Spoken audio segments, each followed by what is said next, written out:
Will, we've just been told by your manager that you are now the captain of Tranmere Rovers. How did you find out and what was your reaction? Yeah, from obviously the manager. He just pulled me and said he wanted me to be club captain and help lead the boys. So it's a massive honour for me. Obviously we spoke about me coming back to the club in itself. I was really happy for that. And then, yeah, it's an honour for anybody to be captain of any football club, but when it's your boyhood club, it means a little bit more.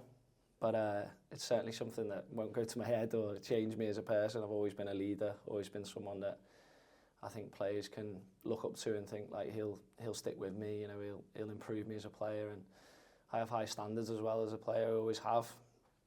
So yeah, real honour. But yeah, certainly wouldn't change the way I go about things. You've got Tom Ince with you as well as your vice captain, and we spoke the other day about the fact that you've known each other, you know, since you were young. You've played against each other as well. So what will your relationship be like in those two roles? Yeah, we're different characters as well, which I think blends the group nicely. I think together with our experience and the things we've both had successes in our career, promotions. I've certainly had relegations. I'm sure Tom might have had one as well. I don't know. But just using all that experience and helping players to get through the tough times, because it can be tough playing for this club. It's a big club. It's a club that expects to be higher up the divisions, and so do I. I expect this club to be higher up. So sometimes that can be tough for players, but it's about showing that resilience. Key word, something I've always tried to have in my career. And if they see, you know, two people leading with the right attitude every day, I think then you change the culture within the club and you get everyone pushing in the same direction. And that's the only time you have success, when everyone's pushing in the right way. We're obviously talking the day before the League Two season starts. Have you said that to the group and said, you know, look, the history of this club and the fan base of this club should be much higher up the leagues? No, not yet. I think, to be honest with you, from my time I've been in, it's a really positive environment at the moment. It doesn't feel like there's a massive hangover from last year.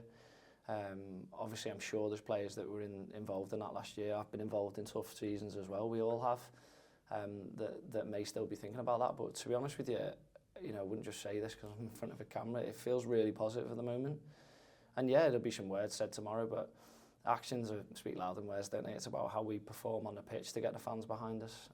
You can't always take from fan bases. You've got to give back, and that's certainly a team that you'll see tomorrow is a team that runs and fights and does everything they can to try and win a game of football. What will fans see from you on the pitch then with that captain's armband? Are you the type that's going to be doing a bit of yelling at people? do you tell them what you think at the time? Yeah, I'm certainly not someone to shy away from. Yeah, quite a different person on and off the pitch, but yeah, I mean, like I said, without downplaying being captain, I'm so honoured that whether I was captain or not, it wouldn't change my leadership. It's something I've always had. I've always been loud on the pitch. Always been someone to try and help the players around me. And yeah, you'll probably see me fairly vocal, but I try to be a positive leader. I think nowadays, especially with younger players and the bits and bobs that I've learned on psychology, you know, I think berating players and having a go at them when they make mistakes that aren't mistakes that have the right intention. I don't think you get anything these days. I think it's changed a lot from 10, 20 years ago. So it's about encouraging players to go again, be brave, go and get the ball again. If you make another mistake, we go again.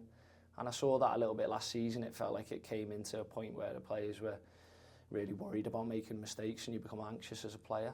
And that's not what we want. You don't get your best. You need to be playing free and positive. And that's the way I want the boys around me to feel. You've had quite a fast turnaround to get here to Tranmere. Obviously, the training this week will have been intense. It will have been more focused as well because you've actually got a League Two game. How's everyone feeling ahead of Shrewsbury? Does everyone just want to get going? Yeah, pre-season, no player enjoys pre-season, let me tell you that. So when the week, like you say, you're spot on, the week starts to build up and you feel there's a game coming Saturday. There's nothing better as a professional footballer. At the end of the day, regardless of successes in your career, whatever, we play football because we loved it as kids and you want to play in the competitive games. And yeah, it's been nice this week knowing, you know, you're leading up to a first competitive fixture and hopefully it's one that we can go and win. And what's the manager said to everyone? Because he's been talking to us about, you know, having those aspirations and also leaving behind anything that has gone on in recent seasons. So what has he said to you, though, about this game?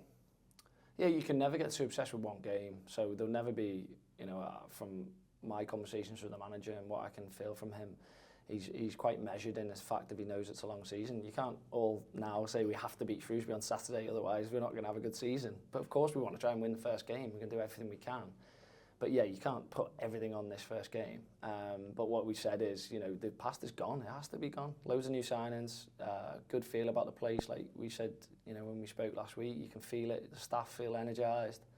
The building feels in a good place. So it's about taking all of that and putting it on the pitch on Saturday. And as long as you perform consistently, you'll win more games than you don't. As a Wirral guy, have you got, I don't know, about 200 tickets going out to your friends and family? No, but it's a bit of an ongoing joke in the change room at the moment because everybody wants tickets for this game. Currently, I only need 2 because all my family's still away. But yeah, the lads need a lot of tickets for this game, which is great because everyone's excited for it. And that, again, you know, feeds back to what I've said in the interview, really.